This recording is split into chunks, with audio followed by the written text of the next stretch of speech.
দাদা, আজকে মূলত আপনি খোয়াই প্রেস ক্লাবে কি উদ্যোগ নিয়েছেন? নমস্কার, আমি অজন্ত রায়। আমি শিক্ষকতা করছি কাঞ্চনপুর সাতনালা দ্বাদশ শ্রেণী বিদ্যালয়ে। তো আজকের যে অনুষ্ঠান, এখানে কোনো দান বা সহায়তা নয়, এটি আমার ব্যক্তিগত দায়বদ্ধতা, একটি সম্প্রসারণ মাত্র। আমার সঙ্গে যিনি শিক্ষক দেবাশিস দাস, আজকে বিভিন্ন কারণবশত উনি আসতে পারেননি। উনি এবং আমি এইসব অনুষ্ঠান বরাবরই করে থাকি। আর্থিক সীমাবদ্ধতার কারণে কোনো শিক্ষার্থী শিক্ষার আলো থেকে পিছিয়ে থাকবে, এটা উচিত নয়। সেই ভাবনা থেকে আজকের এই ছোট্ট পদক্ষেপ।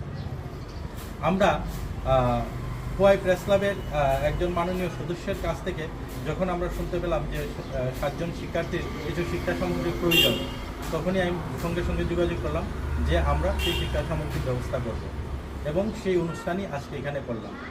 আগামী 1 বছর ওনাদের শিক্ষা সামগ্রীর ব্যবস্থার যে চিন্তাধারা আমরা নিয়েছি, যেন ওরা পড়াশোনার জন্য থেমে না থাকে, ওদের নিজেদের স্বপ্ন গড়ে তুলুক, এটাই আমরা চাই। আজকের অনুষ্ঠানে উত্তরের আরেকজন শিক্ষিকা জয়স্মিতা চক্রবর্তী, উনিও সাহায্যের হাত বাড়িয়ে দিয়েছেন। আমরা বিগত কয়েক বছর ধরে এই অনুষ্ঠান চালিয়ে যাচ্ছি, আগামী দিনও আমরা এই অনুষ্ঠান চালিয়ে যেতে চাই। আমরা বিশেষ করে সমাজের প্রান্তিক মানুষদের কাছে পৌঁছাতে চাই। আপনাদের সহযোগিতা এবং পাশে থাকা যে কামনা আমরা সবসময় আপনাদের কাছ থেকে আশা করি।